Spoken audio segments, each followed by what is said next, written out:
Website, you're welcome to go to it. It's the CDC provisional deaths. I encourage you to look at it, watch it, use it for your own benefit. If you're an educator, if you're into prevention, outreach, if you're doing anything that could mitigate and help this problem, here's the information. It's very powerful.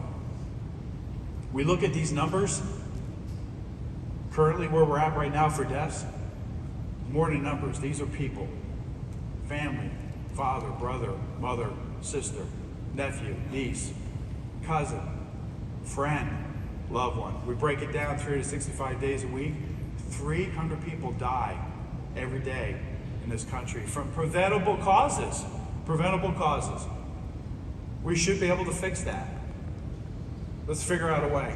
We're going to break it down to every 24 hours, 12 people. So for the hour you're going to sit in a seat and watch this presentation and learn, 12 people somewhere throughout the U.S. are going to die.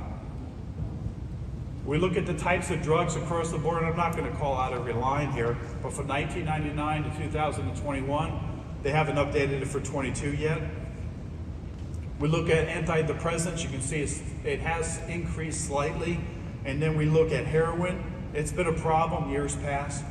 It's almost non-existent now. And then benzodiazepines, widely prescribed, widely used, unfortunately widely misused. Kids know this very well.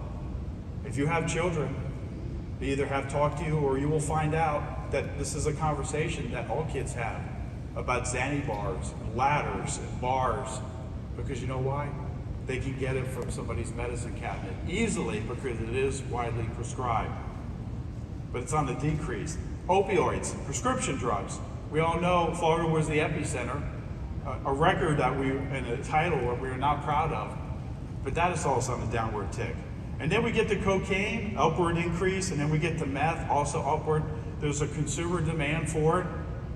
But you can see where all these other groups are at. And last but not least, fentanyl in red. Now this is not medicine fentanyl, these are fentanyl analogs that have no pharmacology, that are completely toxic and deadly. Look at this line. It hasn't plateaued, it hasn't leveled off, not one bit. And if I were to project, and let you know, by the way, this number has just changed, so it should have caught this, 80%, it's at 88% now, as of a few days ago. And if I had to project for year 2022, seeing where that red line would be at, it's probably going to be here most likely, in this area. So we're definitely in a bad place, worst place today than where we were yesterday. And by the way, the other side, not just numbers, these are people. So fentanyl has drastically contributed to this problem across the board. And let me give you some different areas. And this is not a political thing, this is a bipartisan, this is an everything that you should have a full understanding. And anybody that makes it their sole political campaign to go at it from one side or the other, they don't need to be in that job. It's a collective effort to change this and make it right and help people.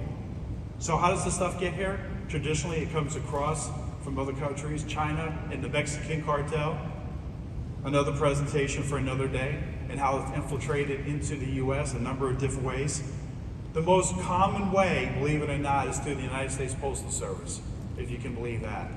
It's so much easier to put dope in a box and mail it from one place to another, even within the U.S., and have it get there without it being intercepted. Matter of fact, it's harder to intercept it when it's within the U.S. When it's coming from outside, we have a likelihood of maybe catching a small percentage of it.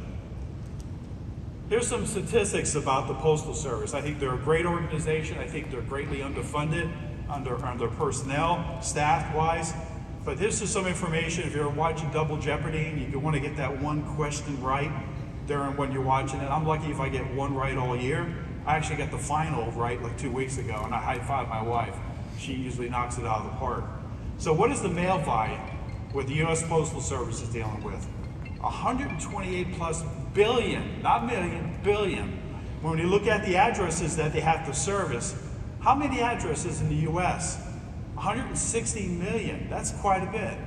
When you actually look at postal inspectors, these are law enforcement, investigators, not the person standing behind the counter that you buy your stamps from, or someone you're going to send that holiday package out at the last minute hoping that it gets there. They're not the inspectors. These inspectors have law enforcement responsibilities, everything from drugs to firearms, that you name it, that can be sent through the mail service as a crime. Less than 2,000. It used to be 1,500. They just added a few. And by the way, it takes law enforcement a couple years, even for like my agency, for the sheriff's office, we hire a new person. It takes them 2 or 3 years to get acclimated, to really get the foundation and be a productive 100% law enforcement. So it doesn't happen overnight in any local, state, or federal agency. With limited resources, it's like this. It's a needle in the haystack. It truly is. And the post office knows they're being taken advantage of. There's countries that don't play nice. Their return address are all bogus. We don't know a lot of times where these packages are coming from. Most of them we can figure out some details. Every now and then we get lucky when we work the postal hubs. We go there with our canine dogs, or we'll visually look at stuff and we'll look at different factors and identify these things, take them off. But we're catching a very small percentage of this. That's the post office side. The other side of the equation is the internet.